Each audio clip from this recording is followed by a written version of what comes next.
Hi everyone, in this video I'm going to show you how to create a Facebook page on your mobile or PC.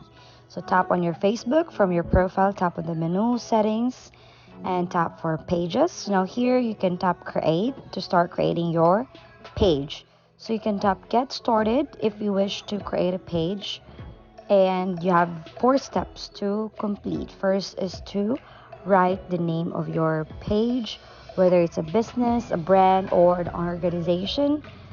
Anything name that helps explain your page. So once you're done, tap next.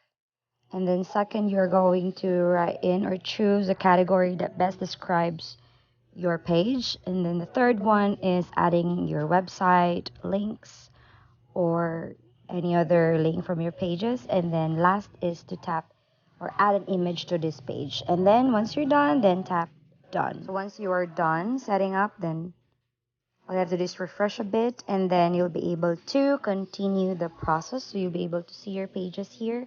Just tap on it and you can now complete the page information. So that's it. If you find this helpful, please don't forget to give us a like and subscribe.